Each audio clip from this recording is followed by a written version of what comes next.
Alors, première intervention, monsieur. Attendez, vous le trouvez sur Internet, mais vous le trouvez aussi sur le site de l'Espace Éthique, vous regarderez. Mais vous regardez, vous faites le rapport, vous mettez les deux noms de nos parlementaires et il sort de suite. Vous avez aussi la mission Flash. Voilà, mais vous le recevrez, sinon on vous l'enverra, mais vous regardez sur le site, c'est vraiment accessible. Monsieur, venez pour être devant la caméra, c'est un faux appareil de photo.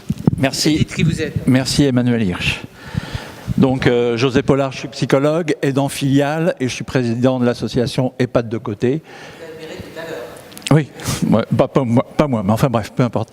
Et donc qui promeut de réinventer les EHPAD et de soutenir les alternatives. En fait, j'ai parcouru le rapport. Je ne sais pas si l'idée que j'ai y est, en tout cas je vous la soumets. En fait, un EHPAD, quand il se construit ou quand on renouvelle son financement, il passe par ce qu'on appelait jadis des conventions tripartites et maintenant par un CEPOM. Moi, ce que je pense, c'est qu'il n'y a pas de dimension tripartite. C'est-à-dire qu'il y a d'un côté un promoteur de projet, la direction, et de l'autre côté, il y a deux représentants de l'État, qui soit le département ou que ça soit l'État, l'ARS. Moi, je promeus qu'il y ait un vrai apport tripartite, c'est-à-dire la société civile. Pour moi, l'idée que je propose, elle est structurelle. Parce qu'autrement, tout ce qu'on va tenter vers l'ouverture, je suis entièrement d'accord sur l'idée qu'un EHPAD, pour moi, un EHPAD sans territoire, ça n'a pas de sens. Et même l'EHPAD est une chance pour un territoire, comme le territoire est une chance pour l'EHPAD. Mais s'il n'y a pas, au moment de la signature des conventions, c'est-à-dire où il y a la question du financement et des projets, s'il n'y a pas cet élément-là, c'est-à-dire la société civile, c'est qui? C'est les retraités, c'est le club du troisième âge, c'est la commune. Le territoire, pour moi, c'est soit le quartier, soit l'arrondissement, soit le village. À ce moment-là, ça sera soit dans une logique administrative, soit dans une logique médicalisée. Et pour moi, ça permet ensuite de pouvoir penser l'EHPAD comme un tiers-lieu. Alors qu'est-ce que c'est qu'un tiers-lieu? En l'occurrence, pour un EHPAD, c'est d'intégrer que dans l'établissement de l'EHPAD, il y a une part qui appartient au territoire, et dans la partie du territoire, il y a une part qui appartient à l'EHPAD, et qui permet donc la circulation des gens, et qui permet la prise en charge, parce que Emmanuel Macron, quand il est intervenu, il a parlé de médicalisation. L'EHPAD est une structure médico-sociale, donc certes il faut travailler sur la médicalisation, et notamment la question des soins palliatifs, qui est très compliquée actuellement, mais dans le terme médico-social, il y a le terme social. Actuellement, très rarement, les EHPAD sont des lieux sociaux. Donc l'idée du tiers-lieu, c'est de faire vivre justement, c'est de se nourrir du dynamisme. Et je termine juste sur une illustration. Je m'intéresse aux poulaillers actuellement dans les EHPAD. Il y a de plus en plus de poulaillers dans les EHPAD. Il y a deux types de poulaillers. Il y a des poulaillers qui sont à l'origine pensés et proposés par des résidents. Et donc, c'est ce que j'appelle, et qui embarque des soignants avec, c'est ce que j'appelle instituer quelque chose, modifier l'organisation. Et qu'est-ce qu'on voit? On voit des mères de famille, des pères de famille avec leurs enfants aller et venir, et donc on a toute une circulation avec du commerce, on achète des œufs, on les vend, etc. Et à l'inverse, je vois d'autres poulaillers qui sont pensés par la silver economy en quelque sorte. Et là, ils sont pensés par la silver economy. D'une certaine manière, il n'y a pas besoin de s'impliquer, ni les soignants, les résidents, et c'est une prestation occupationnelle, et on va argumenter, etc. Pour moi, et d'ailleurs, un des poulaillers est à l'origine ensuite d'une bourse des plantes, c'est-à-dire qu'une fois ou deux fois par an, les gens viennent échanger des plantes, etc. Et on a donc toute une vie qui est très intéressante pour tous les résidents. Voilà, merci. Merci. Vous notez, comme ça vous allez pouvoir réagir. Vous verrez que vous êtes obligé d'écrire à la fin de cette journée un deuxième rapport. Merci à vous toutes et à toi Emmanuel bien sûr. Donc je suis le docteur Lefebvre-Desnouettes, je suis médecin psychiatre dans un grand hôpital de l'assistance publique de 1000 personnes très âgées, dont 450 lits de soins de longue durée, et nous avons des lits d'EHPAD dans cet hôpital. Il est dans un grand parc très beau. Donc je voulais vous rassurer, je m'occupe de ces 1000 lits, mais vous voyez, la maladie d'Alzheimer n'est pas contagieuse. Il y a 32 ans, il n'y avait que 30% de patients atteints de maladie d'Alzheimer. Aujourd'hui, il y a 800 malades, 80% comme dans les EHPAD. Et je ne m'occupe que des 5 à 10% de personnes extrêmement dépendantes polypathologiques, qui ont des maladies d'Alzheimer à des stades extrêmement sévères. Et là, on doit faire valoir notre créativité. Alors je me suis battue pour que nous n'ayons pas, non pas des poules, ça m'a été refusé par l'assistance publique, mais des perruches, des chats, des chiens, enfin bon, tout ce qu'il faut pour qu'il y ait une vie. Mais je regrette que ce ne soit pas une maison. Le concept de maison est un concept extrêmement important. Les maisons de Crolles, nous avions beaucoup travaillé avec Bernadette Pujalon, anthropologue, sur ce concept, et avec Emmanuel sur l'hébergement, cette notion de chez soi. Je ne suis pas ici chez moi, hein, je veux m'en aller parce que je veux retourner dans mon chez moi, qui est mon chez moi d'enfance, c'est la maison d'enfance. Et actuellement, nous menons toute une étude sur cette notion de chez soi. Qu'est-ce qu'il faudrait ? Quel objet on devrait emmener dans une maison de retraite. Donc, promouvoir la singularité, revenir à ce concept de maison, de maisonnée, de ce qui peut être fait. Il ne faudrait plus des grands gériatlandes comme le mien, bien sûr, mais on peut amener un peu de créativité et d'humanité même dans ces lieux qui sont très loin d'être inclusifs, et on essaye de promouvoir cette inclusivité à travers des ateliers thérapeutiques, des ateliers de sculpture, de peinture, et ça je continue à faire des projets dedans, dehors. Vous le savez, Annie de Vivi, on en a parlé ensemble. Merci. D'autres Madame, je vous en prie. Bonjour mesdames et messieurs, et merci, je peux vous le dire à titre de famille et de représentante aussi d'associations de familles, de résidents en EHPAD, vraiment avec le travail que vous avez engagé, qui n'est qu'un début, hein, vraiment je vous assure, nous avons pu respirer mieux qu'avant. Parce qu'en effet, EHPAD, personne ne savait ce que c'était. Hein. Et notre association existe au sein d'un EHPAD de la ville de Paris depuis 9 ans. Mais c'est vrai que c'était très difficile de faire un travail qui corresponde à faire entendre aussi la voix de familles de résidents. Hein. Donc, vous avez intégré beaucoup de choses dans votre mission, et vraiment, si les choses peuvent continuer, vous serez, on ne peut pas dire des bienfaiteurs de l'humanité, mais si, vous aurez apporté un bienfait extraordinaire à toute notre société, puisque nous y serons tous, de toute façon, personnes âgées, que ce soit très dépendantes, moins dépendantes, très mourants encore en pleine capacité, mais de toute façon, ça nous concerne tous. Hein, et apparemment, c'était un sujet méconnu, tabou, je ne sais pas. Donc, à partir de là, je veux quand même dire qu'il y a des possibilités d'amélioration, même maintenant, dans les EHPAD, à partir de choses très simples, comme tout ce qui découle de la reconnaissance de la citoyenneté des résidents et des familles. Parce qu'en effet, je ne sais plus laquelle d'entre vous a dit que quand on arrivait dans un EHPAD, on n'était plus un être humain. Moi, je dirais, on n'est plus ni un être humain, ni un citoyen. Vous avez parlé de vote. Effectivement, il n'y a aucune organisation de vote, des possibilités de vote. En tous les cas, il y a une aide, mais à ceux qui le demandent. Or, dans un EHPAD, pour les résidents comme pour les familles, il faut avoir deviné ce que l'on peut demander et ce que l'on peut éventuellement obtenir.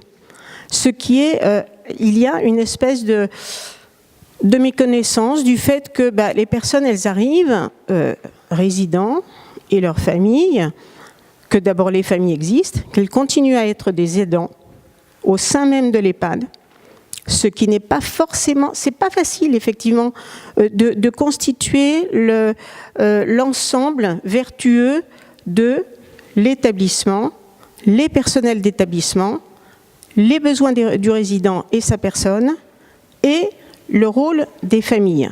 C'est très compliqué, ça, c'est sûr, il faut l'avouer. Mais il y a quelque chose vraiment qui est à faire, parce qu'un résident, comme un enfant à l'école, par exemple, il a une famille. Donc la famille doit être intégrée dans les modalités de fonctionnement de l'école. Dans un EHPAD, bon, l'ensemble n'est pas vraiment complètement parallèle, mais dans un EHPAD, le résident, enfin le futur résident, la personne, moi je préfère dire la personne, parce qu'on n'est pas résident en tant que tel, on est une personne d'abord. Donc cette personne qui arrive dans une résidence, elle a derrière elle une histoire et avec elle une famille, qu'elle soit emmerdante ou pas. Il a une famille. Alors, quel rôle lui donner? C'est vrai, c'est compliqué parfois. Mais quelquefois, exactement comme les serrures pour les unités de vie protégées, on préfère écarter la famille. Parce que toute la famille, comme ça au moins. Alors, il y a ceux qui viennent qu'on est obligé de supporter et que l'on met dans la situation de quelquefois devoir se battre pour avoir une place. Donc ça, c'est très compliqué et ça pourrait déjà améliorer les choses. Et puis, il y a aussi, donc, je le disais, faire connaître aux personnes qui vont devenir partie prenante de l'établissement, elles vivent là, ou elles ont leurs proches qui vivent là, leur donner les moyens de connaître le fonctionnement. Or, aussi pour se protéger, selon une analyse peut-être sauvage, l'établissement, parfois, cache, y compris à ses représentants au CVS, le fonctionnement, et non seulement le fonctionnement, mais tout ce à quoi ils devraient participer pour améliorer ce fonctionnement.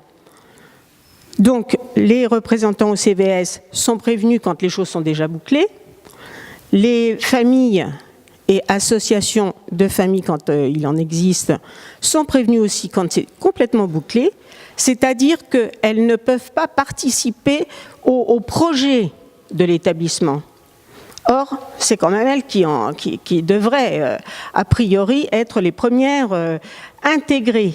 C'est-à-dire qu'en fait, les usagers, entre guillemets, n'ont pas un rôle d'acteur. Ils doivent avoir un rôle d'acteur. Et je dois dire que ça permettrait aussi de minimiser beaucoup de conflits. Parce qu'on parle des conflits avec les familles. Les résidents, eux, ils préfèrent la fermer. Parce que comme ça, au moins, certains, j'ai même entendu une résidente dire à sa fille, ne viens pas trop souvent, on va croire que je me plains. Alors vous voyez jusqu'où ça peut aller. L'intégration du « je n'ai pas de place ici », je n'ai pas de place reconnue ici. Et je n'ai pas le droit non plus d'avoir ma personnalité. Peut-être que j'ai envie de protester contre quelque chose, non, il vaut mieux que ça ne se sache pas. Donc voilà, c'est toutes ces améliorations qui devraient déjà, dans l'EHPAD d'aujourd'hui, sans parler de l'EHPAD de demain, mais dans l'EHPAD d'aujourd'hui, voilà déjà ce qu'il faudrait commencer à faire. Familles sont encore des aidants, parfois des aidants très positifs, justement, pour leurs proches. Et en plus, dans une situation où les EHPAD ont pour l'instant peu les moyens de donner tout ce qu'il faudrait aux résidents, les familles souvent s'y substituent. Mais elles s'y substituent comme si elles n'avaient pas le droit. Donc elles se coulent sans trop vouloir faire dire oui, c'est moi qui change mon proche, oui, c'est moi qui lui donne à manger, oui, c'est moi qui le sort, oui, c'est moi. Non, il ne faut pas le dire. Est-ce que, madame, j'ai le droit vraiment de faire ça? Voilà. Merci. Merci de votre témoignage important. Est-ce qu'il y avait un autre dernier témoignage, intervention, sachant que, venez, je vous en prie, comme on clôturera notre après-midi à 17h, ensuite je vous donne vraiment le... Je vous en prie. Bonjour, je vais essayer de faire court. J'ai réagi beaucoup... Ah oui, je suis qui ? Je suis Anne Béguin, je suis psychologue en résidence dans le Val-de-Marne chez ABCD, donc oui, je vais parler plus fort. Et j'anime des groupes de parole dans le cadre de la démarche citoyennage. Et donc moi je parle beaucoup avec des résidents qu'on met en position d'acteurs dans ces groupes de parole, puisque citoyennage c'est la contraction de citoyenneté grand âge, et ils s'expriment du coup sur les thèmes qui les intéressent. Là cette année en plus on a choisi un thème qui est assez parallèle au thème d'aujourd'hui, c'est vieillir dignement dans la société d'aujourd'hui. Et là, dans ce que j'entendais, c'était le manque de reconnaissance, que ce soit du personnel, des familles, des résidents, Et en groupe, justement, on en parle de ce manque de reconnaissance en tant qu'être humain, plus qu'autre chose. Pas seulement en termes de résidents, justement, ou de aidants. C'est vraiment l'humanité de chaque personne qui est en question. Et cette humanité, c'est le regard des autres. C'est toujours le regard des autres sur lequel on revient. C'est quel que soit son degré de dépendance, quel que soit son GIR, puisque les résidents savent très bien qu'ils sont classés en GIR. Et c'est très difficile à entendre pour certains. Ils critiquent ce système, mais ils savent qu'il existe et heureusement qu'il va être revu. Et en ça, je salue la mission. Voilà, malgré tous ces degrés ou de validité aussi, ils ont besoin d'être reconnus dans leur expression particulière. Et donc on n'a pas encore les conclusions nous, de notre colloque annuel, mais voilà, j'ai vraiment tenu à souligner ce côté singulier de chaque personne qui doit être reconnue. Et là vraiment c'était on n'est pas des malades et on n'est pas des handicapés, on est des personnes qui ont vieilli et on a besoin d'être entendus. Donc voilà, on est ouvert aussi à discuter plus tard sur un citoyennage. Soyez rassurés, il y aura d'autres discussions. Vous voulez intervenir. Ce sera la dernière intervention, mais de qualité. Notre premier déplacement dans un EHPAD, c'était chez toi, en fin de compte, si tu veux te présenter. Merci.